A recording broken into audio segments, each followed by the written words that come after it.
এনেদৰে আজি সেই যে বেনক অংগৰজা পুত্ৰৰ বেন অত্যাচাৰী ৰজাটোক ঋষিসকলে যি মাৰিল সেই বেনৰ কি হ'ল আত্মাটো ওলাই গুচি গ'লগৈ কি বাচি থাকিলে এখন ধৰণীৰ ওপৰত তাৰ ডেড বডিটো ইংৰাজীতে কয় ডেড বডি তাৰ মৰা শৰটো ৰৈ গ'ল মানুহৰ যিটো দেহা এই ভেলটো মাটিতে পৰি আছে আৰু সেই বুলি আজি কি কৰিলে সমস্ত ঋষিসকলে কি কৰিব এতিয়া যদি অংগৰ ৰাজ্য ৰজাৰ যদি আজি এজনো নাথাকে প্ৰজাসকলৰ মাৰা গাটা চুৰ চটাইয়ে ভৰি যাব আৰু যিজন পুত্ৰ আছিল সেইজনকো আমি মাৰি পেলালো এই বুলি ঋষিসকলে আজি কি কৰি থাকিল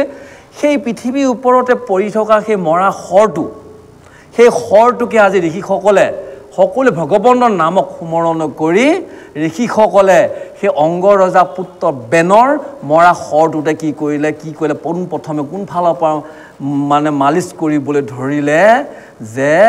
বেনৰ শৰীৰৰ উৰু গোটা মুঠিব লাগিলে উৰু মানে আঁঠুটো আৰু ভৰিখনত থকা কলাফুল কেইটা কৈছে ভাগৱতত উৰু আমি নিজৰ পিয়ৰ ভাষাত কি বুলি কওঁ কলাফুল আৰু ভাগৱতত লিখা মতে সেইটো হৈছে উৰু কথা একেখিনিয়ে সেইটোকে আজি কি কৰিলে মৰি থকা সেই শৰীৰটোক আজি ঋষিসকলে কি কৰিলে কৃষ্ণ নাম সুমৰণ কৰি তাতে কি কৈছে মঠিল মানে মালিচ কৰিলে টিপা টিপি যেতিয়া কৰাৰ লগে লগে সেই উৰুটোৰ পৰাই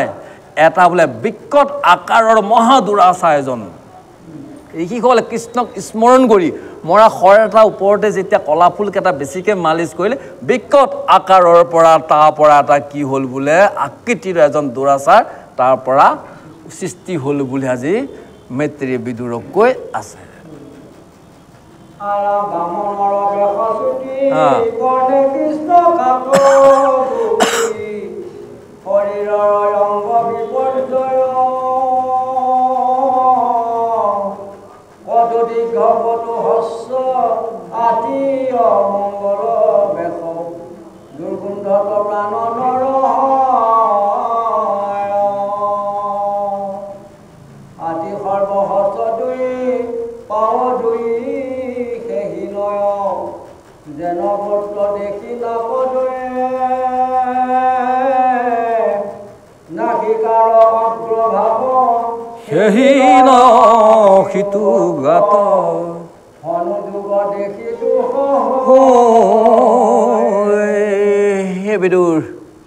সেই যে বেনৰ মৰা শৰটোৰ পৰা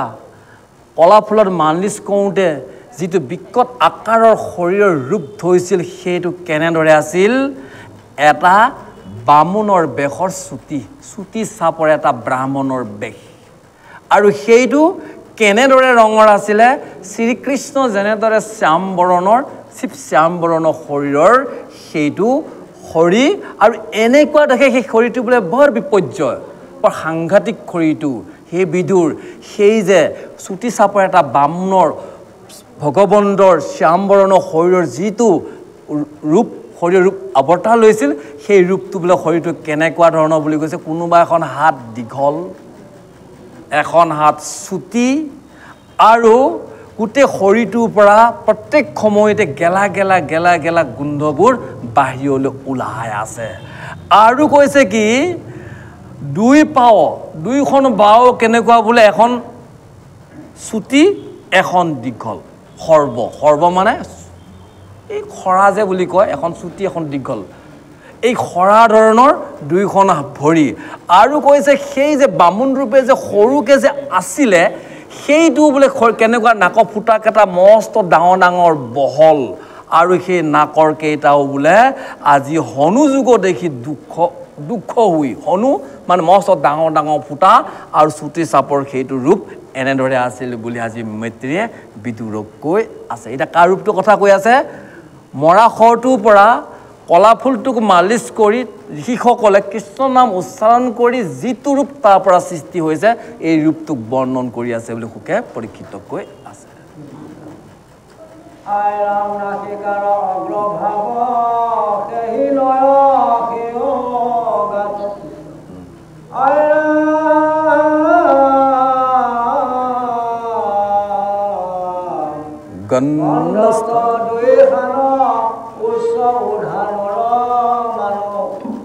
সকলোৱে যেন অৰ ফুৰা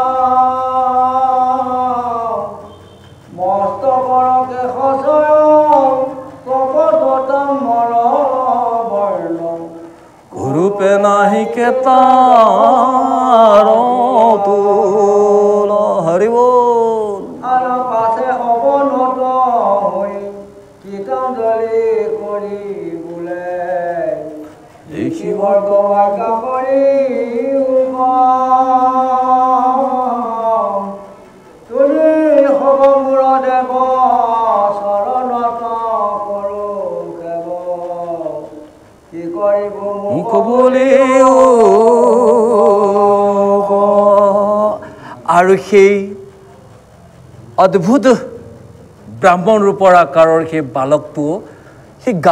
গৰ্দন দুইখনো উচ্চ উদ্ধৰ মানৰ দুইখন গৰ্দন ডিঙিটো ফুলা দুইফালে দীঘল দীঘল ডাঙৰ ডাঙৰ আৰু কৈছে সেই বিদুৰ সেই চুটি চাপৰ বামনটো চকুকেইটা আমাৰ যে ঔটেঙা গছটোৰ ফুলিলে যেনেদৰে ফুলটো হয় কোলা কেট কেট খৰিটোৰ চকুকেইটা কেনেদৰে বুলি কৈছে ঔ ফুলটোৰ দৰে জিলিকি আছে আৰু মস্তকৰ চুলিকেইডাল মূৰৰ ওপৰত থকা চুলিকেইডালো যেনেদৰে তাম এডাল যদি আমি কমাশালত নি যদি সেই জুইত সুমুৱাই দিওঁ তামডাল সুমুৱাই দিলে তামডাল কেনেকুৱা ৰঙা টেক টেককৈ হয় ঠিক তেনেদৰে কোলা কেট কেট খৰিৰ সেই বামুণটো চুটি চাপৰ ভৰিকেইখন খৰা আপ দীঘল হাতকেইখন এখন দীঘল এখন চুটি সেইজনৰ চুলিকেইডালো বোলে যেনেদৰে তাম একুৱা জুইত সুমুৱাই দিয়েলৈকে ৰঙা টেক টেককৈ হয় চুলিকেইডালো আমাৰ ব্ৰাউন কালাৰ আজিকালি আকৌ বোৱাৰী জীয়াইবিলাকে লগাই লয় ষ্টাইলত নহয় বাৰু গতিকে সাৱধান তেনেকৈ যে কোনোবাই লগাই থয় সেই তেনেদৰেই হয় সেই ৰূপটো সাৱধান গতিকে সেইবোৰ নকৰিলে হয় আৰু এনেদৰে কৈছে কি কুৰূপ নাহিকে তাৰত তুল তাৰ শৰীৰটো বোলে ৰূপটো একেবাৰে বেয়া দেখে দেখিবলৈ একেবাৰে বেয়া সেইজনে আজি কি কৰিলে মূৰটো জোকাই হাতযোৰ কৰি সমস্ত ঋষিসকলৰ আগত প্ৰাৰ্থনা কৰিলে সেই ঋষিবৰসকল আমাক আজ্ঞা কৰক আপুনিনো আমাক এইজন মৰা শৰীৰ পৰা মালিচ কৰি আপুনিতো আমাক কিয় ইয়াত উৎপত্তি কৰালে মোক আপোনালোকে আজ্ঞা দিয়ক বুলি আজি সেই অদ্ভুত বালক সেই চুটি চাপৰ বামনটোৱে আজি সেই অংগৰজাৰ ঋষিসকলৰ সন্মুখত হাতযোৰ কৰি প্ৰণিপাত কৰিছিল বুলি আজি মৈত্ৰীয়ে বিদুৰক কৈ আছে পাছে তাৰ বাণী শুনি ঋষি বৰ্গে মনে গুণি নিষিদ্ধ বুলিলা তাক বদিয়ে তেখনে নিষাদ ভৈল চণ্ডালৰ বেশ লৈল কোনটো চণ্ডালতাৰ খ্যাতে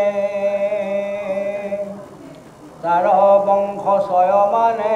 পৰ্বত গহ্বৰ বনে বহিলে কৰি আৱাচয় তাৰ জন্ম মাতকত বেনৰ পাতক যত তেখনে সমস্ত হে বিদুৰ যেতিয়া সেই কুৎসিত ৰূপৰ সেই পুৰুষজনে যেতিয়া ঋষিসকলক এনেদৰে হাতযোৰ কৰি প্ৰণিপাত কৰি ক'লে মোক আজ্ঞা কৰক সমস্ত ঋষিসকলে আজি সেই বালকক ক'লে তুমি এতিয়া অকণমান বহাচোন আৰু সেইখিনি সময়তেই আজি কি কৰিল সেই বেনৰ উৰুপুৰা হোৱা পুৰুষটোৱেই তৎক্ষণাতে কেনেকুৱা ৰূপ ল'লে চাণ্ডাল ৰূপ ল'লে এইখিনিতেই খুব গভীৰ তত্ত্ব এটা সোমাই আছে কওঁ নহয় বাৰু আপোনালোকে অপৰাধ নধৰিব আমাৰো কেতিয়া এইখন ধৰণিৰ ওপৰত কোনোবা মনুষ্য লোকসকলে জীয়াই থাকোঁতে কিছুমান চাণ্ডালৰ ৰূপে কৰ্ম কৰেনে নকয় বাৰু কাৰোবাক দেখিব নোৱাৰা কাৰোবাক মাৰা খানা কাটা পতা নে কত কিমান যে বেৰা কাম সেইজন দুৰাচাই মৰি যায় মৰি যোৱাৰ পিছত কি কয় আমাৰ তাৰ ল'ৰা ছোৱালী বোৱাৰী জীয়াৰী সকলোৱে মিলি কি কয় দহাখন কম পাতেনে নাপাতে বাৰু পাতে তেতিয়ালৈকে 13 দিনাখনলৈকে কি কৰি থাকে সেই খৰটো যিটো সূক্ষ্ম খৰি যিটোক জমে লৈ যাব জমে লৈ নগ'ল আৰু লৈ গ'ল আকৌ পঠিয়াই দিলে এই খৰিটোৱে দেখা পায় থাকে শুনি ল এই কথাখিনিতে ভালকৈ বুজি লওক বেনু আছিল মহা এজন দুৰাচাৰ মৰা ডেড বডিটো পৰি আছে আৰু কোনে কৈছে ঋষিসকলে মালিচ কৰিছে আমাৰো এইখন ধৰণীৰ ওপৰত যিজন মহা দস্যু প্ৰকৃতিৰ লোক আছিল সেইজনৰ কাৰণে ল'ৰা ছোৱালীসকলে মিলি হৰি গান গাই আছে 13 মাহ দিনাখন 13 দিন কোনোবা মাহেকে নেজানো কা কিমান দিন সেই দিনাখন যেতিয়া ইয়াত দহাটো কৈ যেতিয়া নাম কীৰ্তন কৰি থাকে সেই শৰীৰত থকা যিটো চাণ্ডাল ৰূপৰ যিটো আকৃতি এই ৰূপটো লৈ জমে তেতিয়া তাৰ পৰা অতিক্ৰম কৰি 365 দিন যমনগৰ প্ৰৱেশ কৰে বুজি পাইছে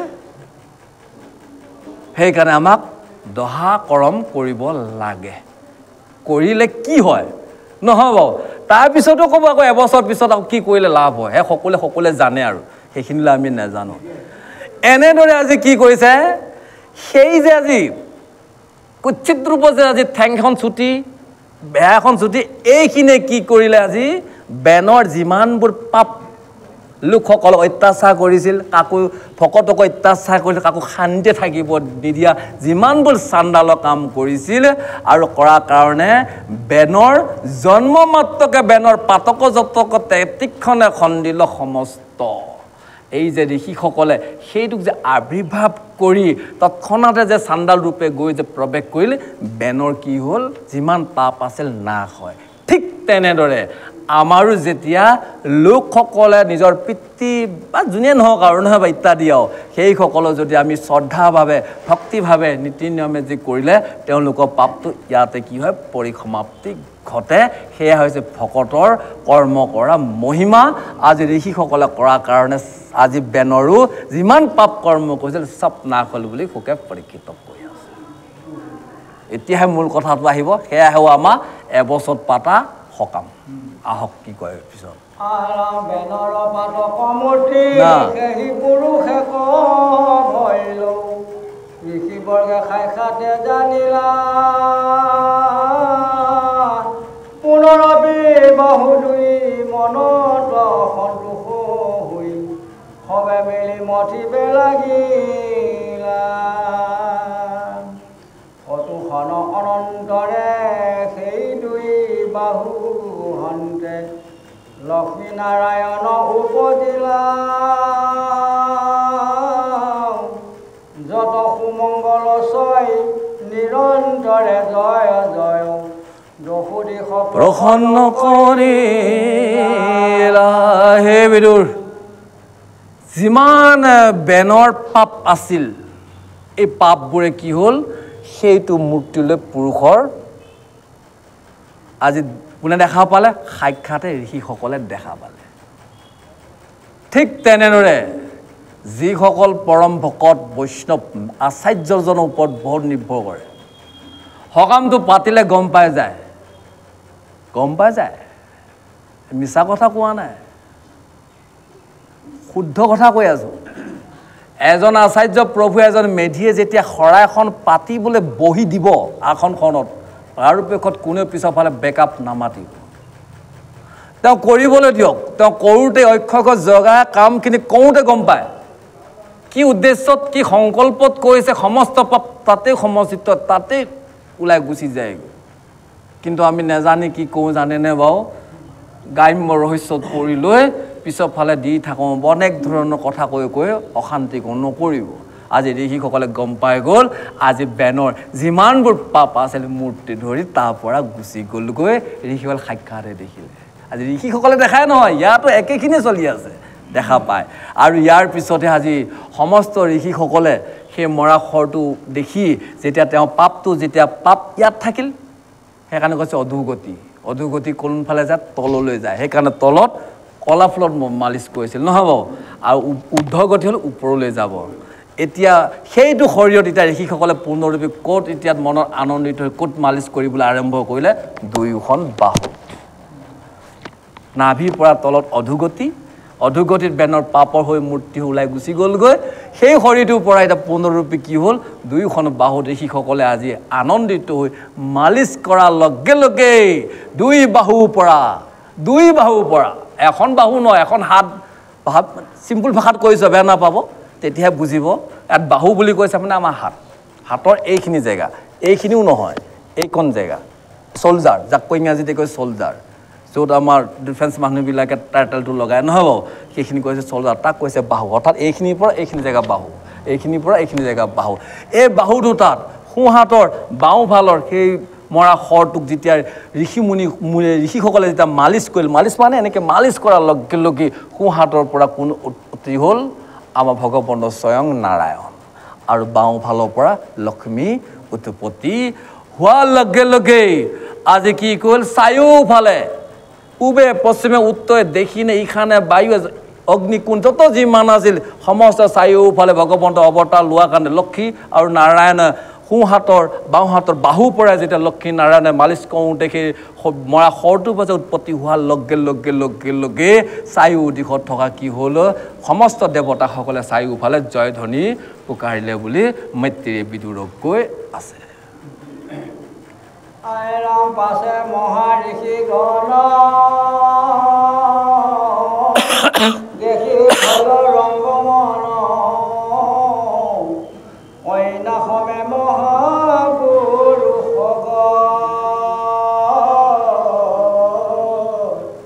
কৃষ্ণৰ অংগক দেখি মনে বিমিৰিখি কৰি হৰি বল বুলিলন্ত আউৰে আউৰক আইৰামে এহেন্তে বিষ্ণুৰ ৰূপ পৱন ভুৱন পাৱন কৰ্তা এইটো কইনা লক্ষ্মী অৱতাৰ হৰি বল ঈশ্বৰৰ অংকচাৰী কদাচিত নথাকন্ত উপজিলা ভাগ্যে আমাৰ এই সভাসদ লোকসকল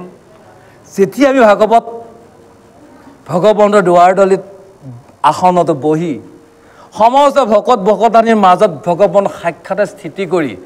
যে ভগৱন্তৰ বাংগামে প্ৰতিমূৰ্তি যেতিয়া শব্দবোৰক আমি একান্ত মনে চৰণবন কৰিম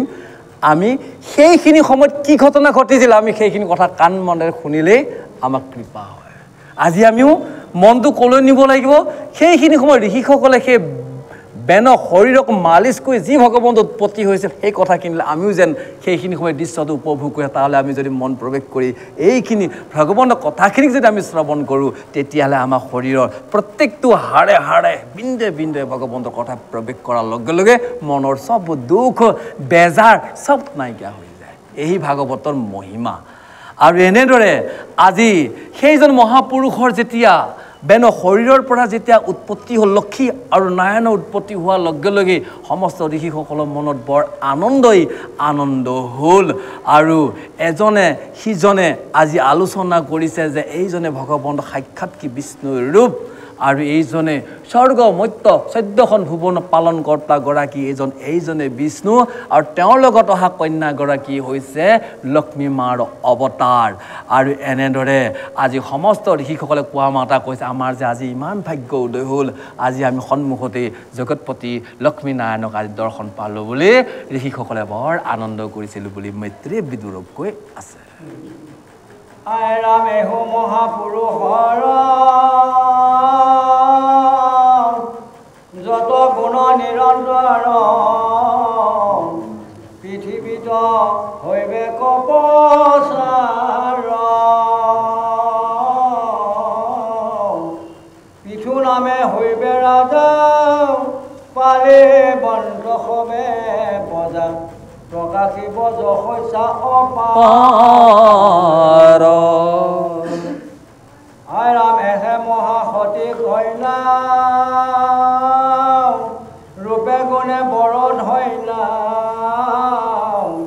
হৈবাৰ নামে নিৰুপমা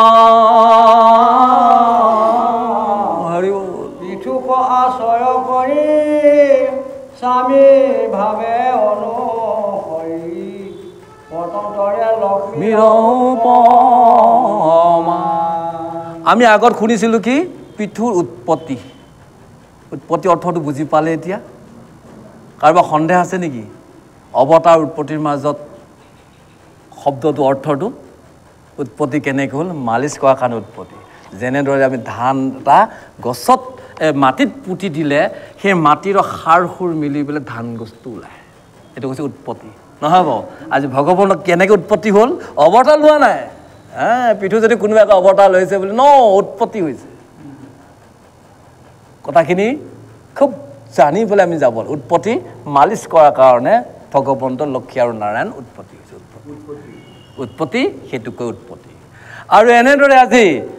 ইজন ঋষিয়ে সিজন ঋষিয়ে আজি কৈছে যে লক্ষ্মী আৰু নাৰায়ণৰ যি আজি উৎপত্তি হ'ল এই দুয়োজনৰে আজি কি হ'ল যিখিনি গুণ এই পৃথিৱীত আহি তেওঁলোকে যিখিনি আজি লীলা কৰিব এইখিনি গুণে আজি কি গোটেই পৃথিৱীতে প্ৰচাৰ হ'ব বুলি ইজন ঋষিয়ে সিজন ঋষিয়ে কোৱা মাত্ৰকৈ আৰু ইজনে সিজনে কৈছে যে এইজনে হ'ব পিঠু পৃথিৱীত পৰি থকা শৰীৰটোত কোনে মথন কৰিছিল ঋষিসকলে মথা মালিচ কৰাৰ কাৰণে ইয়াৰ নাম পিঠু হ'ব আৰু তেওঁলোক আৰু পিঠু হৈ গোটেই প্ৰজাসকলক লালন পালন কৰি কি কৰিব তেওঁৰ যশস্যাটোক চাৰিওফালে প্ৰচাৰ কৰিব আৰু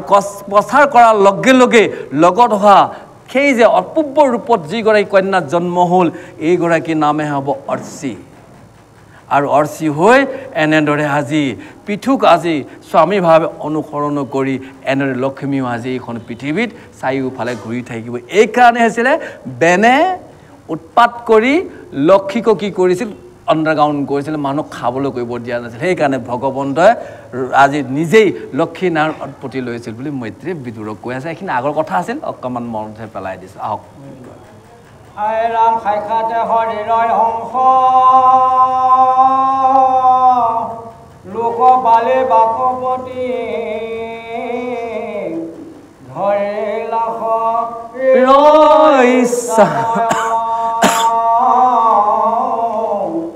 এহে লক্ষ্মী মহামায়া পিঠুৰে খে নিজ দয়া পৰিলত লোক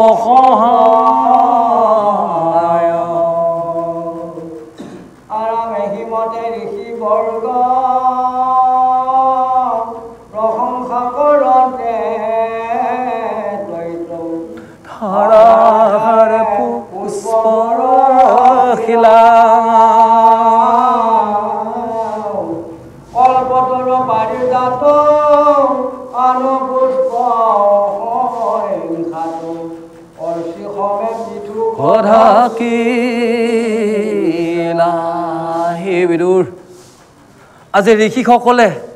সন্মুখতে লক্ষ্মী আৰু নাৰায়ণৰ উৎপত্তি হৈ তাতে থাকি ঋষিসকলে আজি এনেদৰে কৈছে এয়াই ভগৱন্তৰ সাক্ষাতে অংশ আৰু ভগৱন্তে আজি লোকসকলক প্ৰজাসকলক সুখ শান্তি দিবৰ কাৰণে আজি তেওঁ এনেদৰে আজি স্বইচ্ছাই এনেদৰে আজি শৰীৰটোক ধাৰণ কৰিছিল আৰু লগত হোৱা এই কন্যাগৰাকী হৈছে মহামায়া লক্ষ্মী দেৱী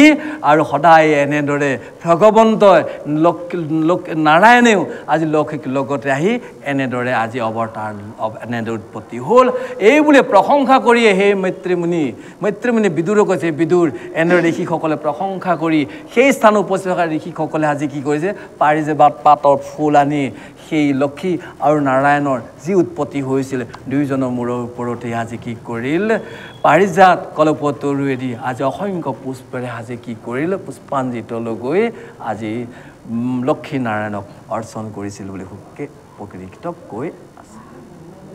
কৰিবই নহ'ব ইমান সভা সদৰৰ মাজত এজন শৰীৰৰ পৰা যেতিয়া স্বয়ং লক্ষ্মী নাৰায়ণ উৎপত্তি হৈ আছে আজি ঋষিসকলৰ মাজত কিমান আনন্দ সেইকাৰণে পুষ্প আনি ফুল আনি তেওঁ অৰ্চন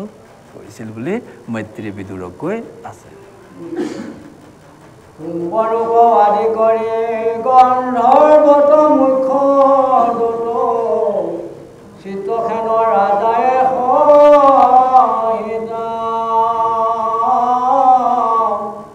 উৰ্বশীক মুখ্য কৰি যত বেচৰা নাই প্ৰৱেশিলা সকলে হিত হৰিব কতো নাচে কতো গাঁৱে কত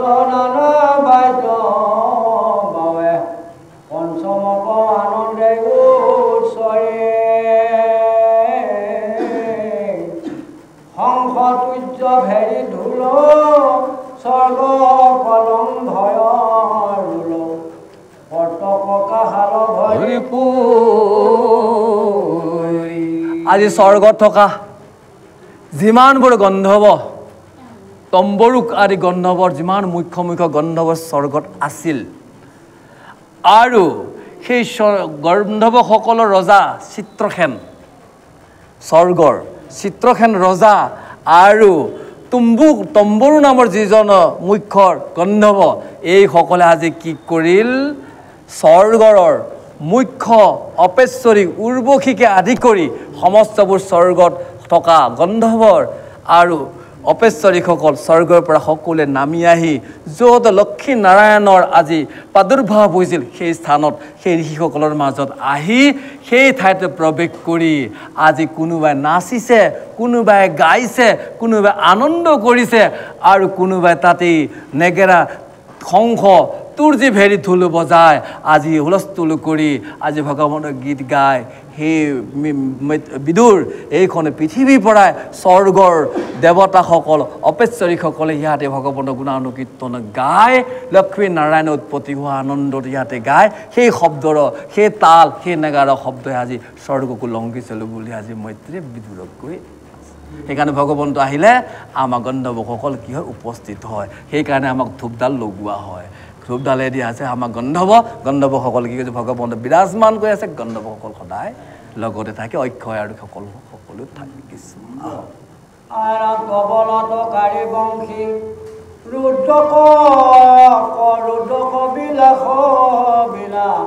মধুৰী মৃদংগ ভাল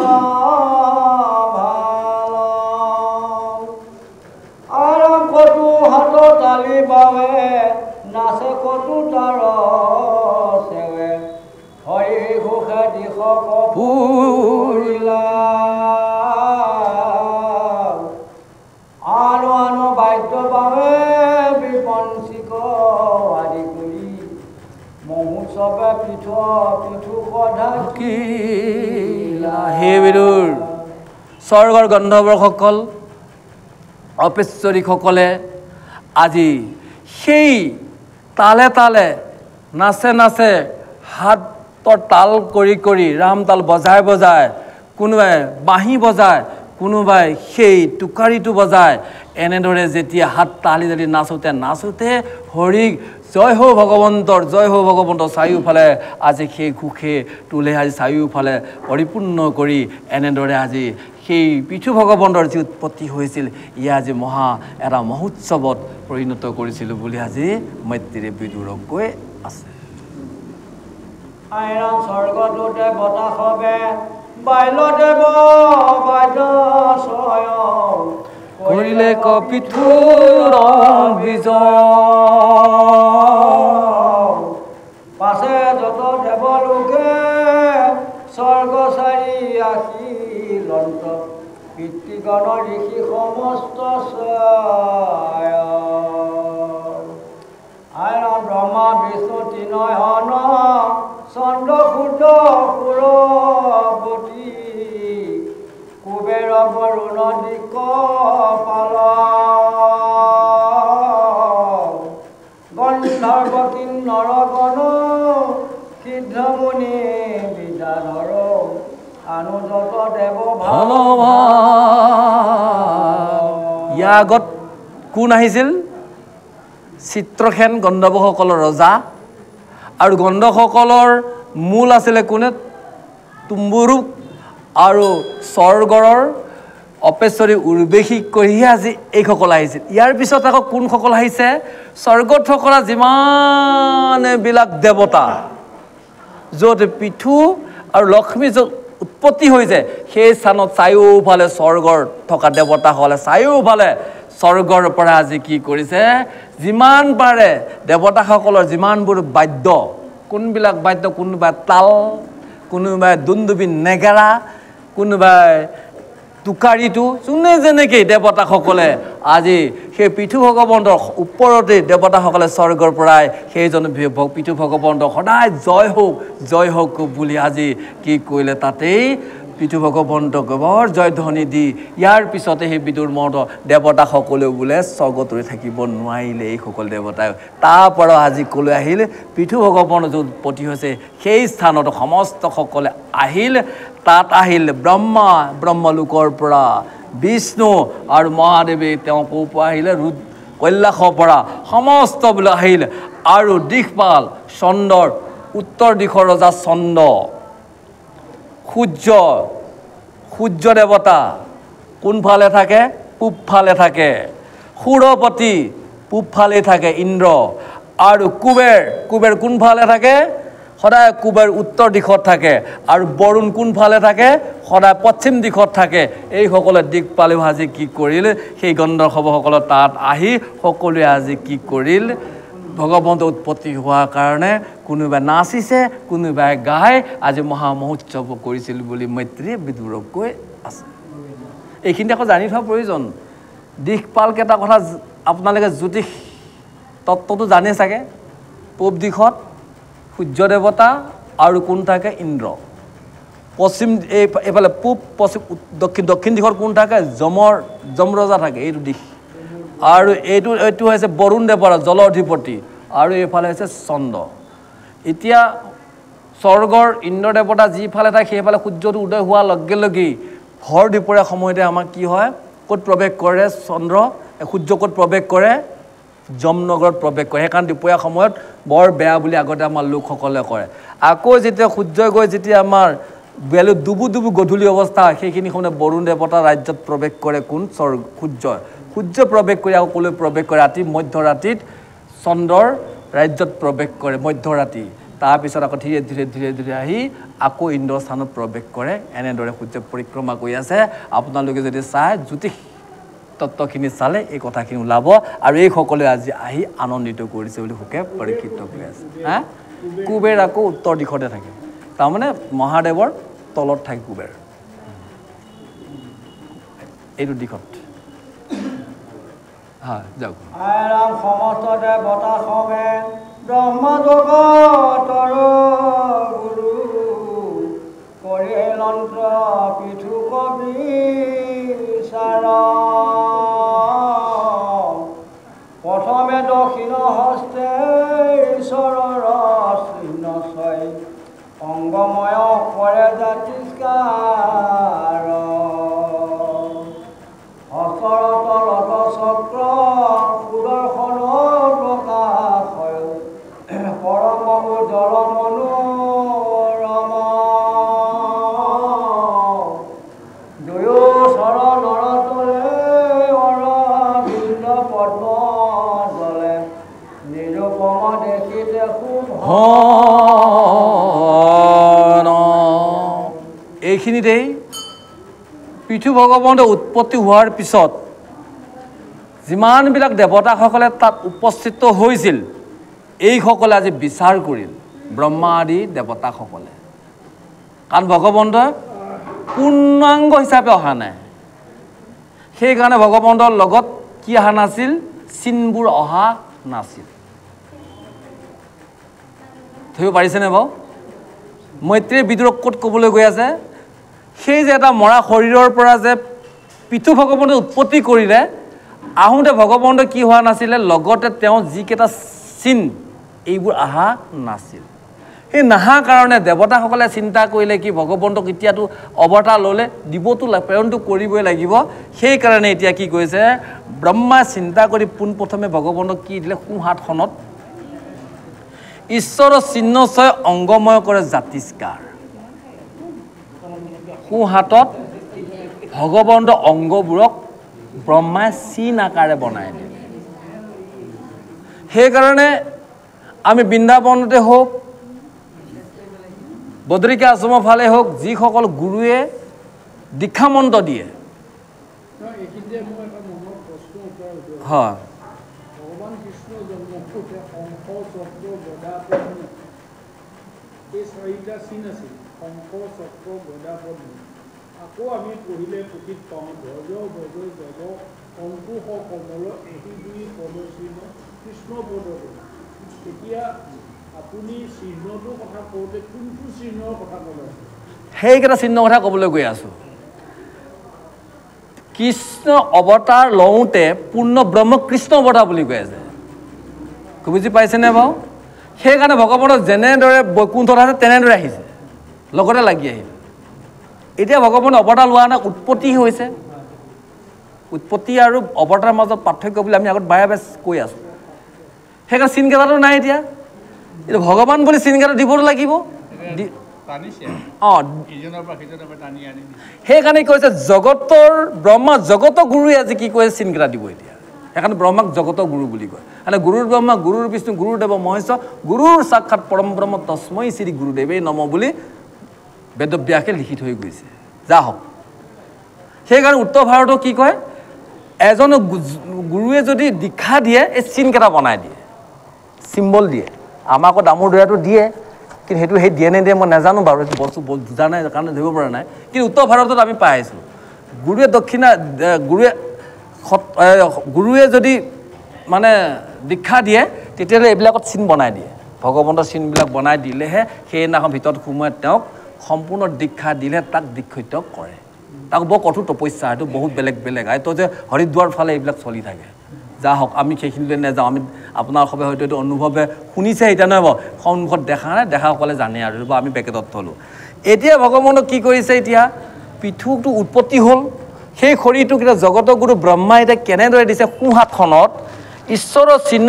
অংগময় কৰে জাতিষ্কাৰ। ভগৱানৰ যিমানবোৰ অংগ, কি অংগ, হস্তৰ তলে চক্ৰ, হাতখনৰ তলত ভগৱানৰ সুদৰ্শন চক্ৰটো বনাই দিছে। সেইকাৰণে আপোনালোকে চাবচোন, এজন মনুষ্যৰ যদি কেনেবাকৈ যদি এইখিনি চিহ্নত যদি শংখ কাৰোবাৰ চিহ্ন হাতত আহিছে, সেইজন লোকেই কাৰোবাৰ ঘৰ এটা বনাইছে, সেইজনে লোকে যদি কেনেবাকৈ তাত প্ৰথমে যদি চিমেণ্টকণ দিয়ে, সেইটো ঘৰ কোনোদিনে বন্ধ নহয়, কি হৈ যাব। বেয়া নাপাব কোৱাৰ কাৰণে। কিছুমান হাত ইমানে বেয়া আছে, আগবঢ়াই দিব ঘৰ কামটো কৰিবলৈ, সেই ঘৰটো সদায় জীৱনত আধৰুৱা হৈয়ে থাকে, পূৰ নহয় এটা। সেইকাৰণে সাৱধান, ঘৰৰ যাত্ৰা কৰোঁতেই খুব পুৰুষজনক মন কৰিব লাগিব, কাৰ হাতখন বেছি ভাল। এই হাতখনক আমাক খুব সৰু কালতে আমি যেতিয়া 5 বছৰ 6 বছৰ আছিলোঁ, মোৰ নিজৰে আইতা এগৰাকীয়ে আমাৰ হাতবিলাক চাই থাকে, ক'তো নাচায়, খালি এইখিনি তলুৱাত চায়। এয়া আজি কৈ আছে, ওলোৱাৰ কাৰণে কথাষাৰ কৈছোঁ, নহ'ব আছে বাৰু, এইটো চিনি পোৱা যায়, আমাক তেতিয়াই শিকাইছিল। সেই কথা আজি মনত একদম ৰিণিকি ৰিণিকি আছে। সেইখিনি কথা কোৱা আজি আমাৰ কামত আহিছে, আমি পাই আছোঁ কাৰণে আজি সম্পূৰ্ণ হিচাপে শুদ্ধ কথা আমাক তেতিয়াই সেই 7 বছৰ আজিৰ পৰা কমচে কম 51-52 বছৰ আগৰ ঘটনাৰ কথা কৈ আছোঁ, নহ'ব। যা হওক, এনেদৰে আজি কি কৰিলে, হাতৰ তলত সোঁহাতখন, সোঁহাতখনৰ বাওঁ হাতখনো নহয়, এই তলত আজি কি ক'লে, সমস্তবোৰ আজি কি দিলে, সুদৰ্শন চক্ৰপাত যেনেদৰে আছে তেনেদৰে ব্ৰহ্মাই আজি সেই পৃথুৰে যি উৎপত্তি হৈছিল সেই হাতখনক অংকিত কৰিল। আৰু সেইখিনি হৈছে পৰম উজ্জ্বল মনোহৰ। সেই বিদুৰ সেই ব্ৰহ্মাই যে আঁকি দিলে, যে পৃথুৱে যে অৱতাৰ লংগে যি আঙুলিকেইটাত, সোঁহাতৰ আঙুলিকেইটাত আঁকি দিলে, সেইকেইটা বোলে বৰ ধুনীয়া পোহৰ। আৰু ইয়াৰ পিছত কি কৰিলে ব্ৰহ্মাই, জগতগুৰু ব্ৰহ্মাক আজি পৃথুক কিহেৰে অংগ, 2খন ভৰিৰ তলত, 2 চৰণৰ তলে, চৰণৰ তলে মানে ভগৱানৰ চৰণ 2খন, 2খনৰ তলত অৰবিন্দ পদ্ম জ্বলে, ধ্বজ ব্ৰজ পংকজ আৰু অংকুশ, এই পদুম ফুলটো কমল হয়, সেই কলম পদুম ফুলটো পূৰ্ণ ব্ৰহ্মা লৈ আহোঁতে লগত পূৰ্ণ ব্ৰহ্ম কৃষ্ণ আহোঁতে সম্পূৰ্ণ আহিল। এতিয়া উৎপত্তি হৈছে ব্ৰহ্মাই সেই পদুম ফুলটোক ধুনীয়াকৈ কি কৰিলে, 2খন চৰণৰ তলত ব্ৰহ্মাই আঁকি দি এনেদৰে কি বুলি কৈছে, নিৰ্বনত দেখি শুভ নহয়। সেই বিদুৰ ব্ৰহ্মাই যে আঁকি দিলে সোঁহাতখনত সুদৰ্শন চক্ৰ গোটেইকেইটা আঙুলিত, আৰু ভগৱান 2খন চৰণতে যে পদুম ফুলো যে ব্ৰহ্মাই আঁকি দিলে, এই 2খনে আজি পৃথুক কি কৰিছে, সুন্দৰকৈ দেখা পায়, ভাল লাগে বুলি আজি মৈত্ৰী বিদুৰক কৈ আছে। ইয়াৰ পিছত কি কি ক'ব আহকচোন বাৰু শুনো। ব্ৰহ্মা আদি দেৱগণ ভৈল তুষ্ট মন ঈশ্বৰৰ অংশ কদানিয়া মহা ঋষি সমে দেৱগণ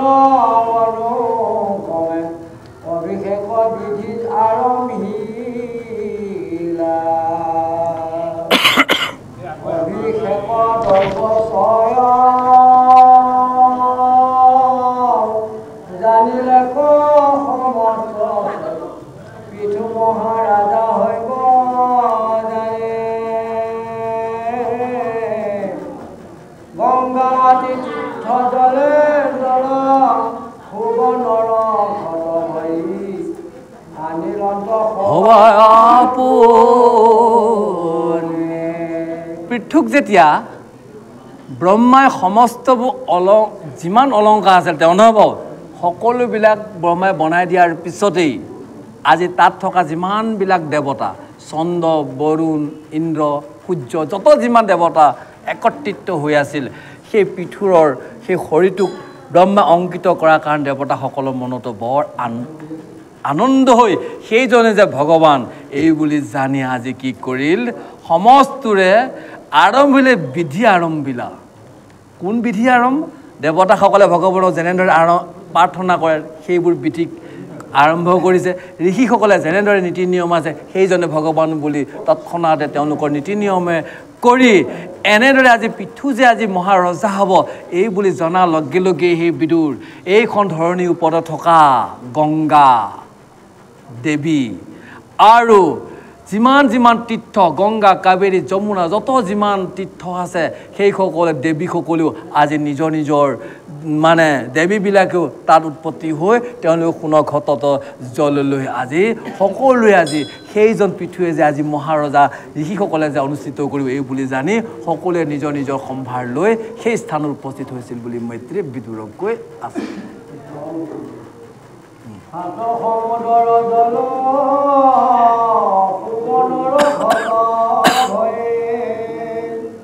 সাগৰ আনিলা হিমতে হেমন্ত আনি যত মহামহাগে আখিলত দৈৱ সমনি অল্পতৰ আদি বৃক্ষ ফল ফুলনি ফলয় ধৰি সগাই আছিল আনন্দে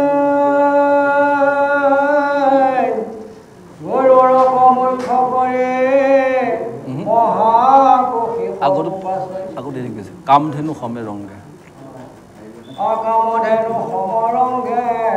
পঞ্চবৰ গৰ্ব লয়া সংগে হে বিদুৰ পিঠুৰ উৎপত্তিখিনি হ'ল এতিয়া সেইজনে পিঠু কি কৈছে ৰাজ অভিষেক ৰজা পাতিবৰ কাৰণে যি ঋষিসকলে যি আজি প্ৰস্তুতি চলাইছে সেই স্থানতে আজি এই পৃথিৱীত থকা মহামাৰ তীৰ্থ দেৱীসকলেও গংগা দেৱীও ধুনীয়া সোণৰ ঘটত তেওঁ গংগা জল লৈ আহিছে সৰস্বতী নদীত থকা সৰস্বতী আইও নিজৰ ধুনীয়াকৈ সোণৰ পানী লৈ আহিছে সকলোৱে নিজৰ লৈ সেই যে পিঠুক যে আজি ৰাজ অভিষেক কৰিব সেই স্থানত উপস্থিত হোৱাৰ পিছতো আজি সমুদ্ৰয়ো আজি সমুদ্ৰ কি কৰিলে একদম সোণৰ ঘৰ এটাত লৈ সাগৰেও আজি পানীকণ লৈ সেই স্থানত উপস্থিত আৰু সেই যে হেমন্তগিৰি কাক কৈছে হিমালয় সেইকাৰণে কৈছে কোটি কোটি ব্ৰহ্মাণ্ড অধিনায়ক আমি এতিয়া কি কওঁ পানীখন ভগৱান আছেনে নাই বিশ্বাসে নকওঁ হয় খোৱানি এই আজি চাওক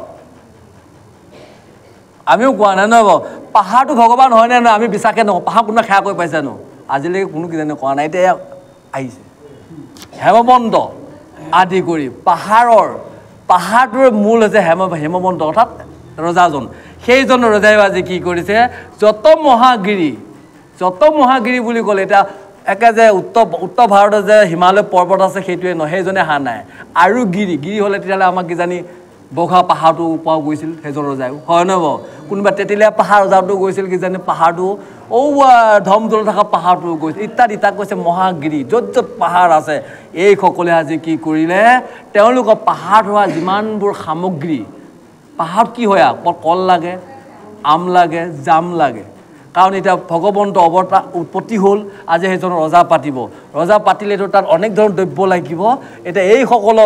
পৰ্বত পাহাৰৰ লোকসকলে কি কৰিছে তেওঁলোকে ৰজাসকলে আজি কি ধুনীয়া নিজৰ স্থানৰ লগা ফল মূল লৈ আনন্দতে লৈ আজি কামধেনু হৈছে গাইজনী এই সকলোৱে আজি গাখীৰ খুকি পঞ্চগন্ধৱ সংগে লৈ আনন্দতে পিঠুক য'ত আজি ৰাজ অভিষেক হ'ব সেই স্থানত উপস্থিত হৈছিল বুলি মৈত্ৰীয়ে বিদুৰক কৈ আছে